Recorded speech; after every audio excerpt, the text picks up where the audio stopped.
پھر اللہ ارشاد فرماتے ہیں سورہ آل عمران کی آیت 118 میں، یا ایھا الذین آمنوا لا تتخذوا بطانۃ من دونکم لا یألونکم خبالا، ایمان والو غیروں کو اپنا رازدار نہ بناؤ، وہ تمہاری برائی میں کمی نہیں کرتے۔ آپ دیکھیے اسلام جو ہے وہ دین فطرت ہے، یہ فطرت کو جانتا ہے اسلام، اور اسی کے مطابق اپنے ماننے والوں کو اصول اور قاعدے دیتا ہے۔ اللہ فرماتا ہے کہ تم غیروں کو اپنا رازدار مت بناؤ، اس لیے کہ وہ تمہاری برائی میں کبھی کمی نہیں چھوڑتے، چاہے وہ آپ کا نان مسلم دوست ہو، کسی بھی قوم سے تعلق رکھنے والا ہو، کسی بھی مذہب سے تعلق رکھنے والا ہو، اگر مسلمان نہیں ہے تو اللہ فرماتا ہے اس کو رازدار مت بناؤ، اس کو اپنے راز مت بتاؤ، اس لیے کہ تم اپنا سمجھ کر اس سے ادھر راز بتاؤں گے، وہ پیچھے جا کر کے تمہاری برائی چار میں کرے گا کہ وہ فلاں کے اندر یہ خرابیاں ہے۔ تو اللہ فرماتا ہے غیروں کو رازدار مت بناؤ، اور اس کی مثالیں لاکھ ہم کو مثالیں ہماری سامنے، جن جن لوگوں نے غیروں پر بھروسہ کر کے ان کو رازدار بنایا ان کو نقصان ہی اٹھانا پڑا، چونکہ جب تم اللہ کی نہیں مانو گے تو نقصان تو اٹھانا پڑے گا،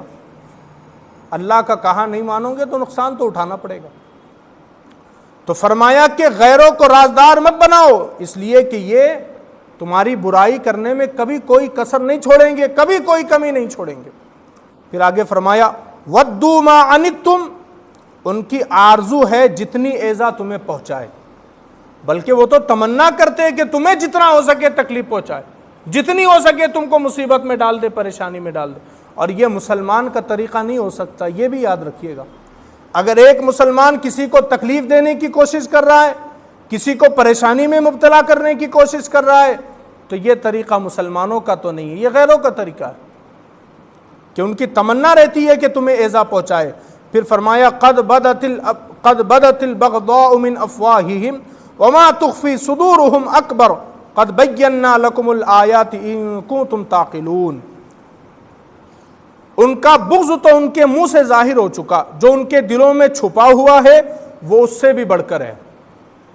یعنی کہ آج اگر ان کی زبان سے کوئی ہم کو بات پتہ چل گئی، ان کے چہرے سے کوئی بات پتہ چل گئی کہ یار میں نے تو اس کو رازدار بنایا تھا، اس نے تو میرا راز کھول دیا،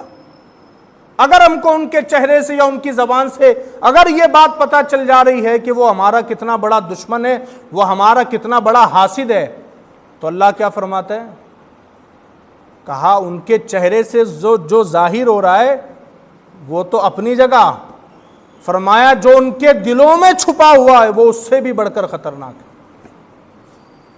اگر کوئی اپنی زبان سے تمہاری دشمنی ظاہر کر دے تو یہ مت سمجھنا کہ اس کی زبان سے جتنا اس نے کہا وہ اتنی نفرت تم سے کرتا ہے، نہیں، یہ تو زبان سے وہ کہہ رہا ہے، پتہ نہیں اس کے دل میں اس سے کتنی گنا زیادہ نفرت بڑی ہوگی۔ تو سب سے بہتر طریقہ یہ ہے کہ ان کو رازدار نہیں بنانا، اللہ فرماتے رازدار نہیں، اور آگے کیا کہا؟ بے شک ہم نے تمہارے لیے کھول کر آیتیں بیان کر دی اگر تم عقل رکھتے ہو، عقل رکھتے ہو تو ہم نے کھول کر باتیں بیان کر دی تم کو۔ پھر اگر تم بے وقوف بنو اور اوٹ حاصل کرنے کے چکر میں کسی کے سامنے جا کر کے تم کو ماتھا ٹیکنا پڑے، ہاتھ جوڑنے پڑے، تو تم عقل مند نہیں ہو۔ تم سیاست دان بننا چاہتے ہو، پہلے عقل مند بن جاؤ۔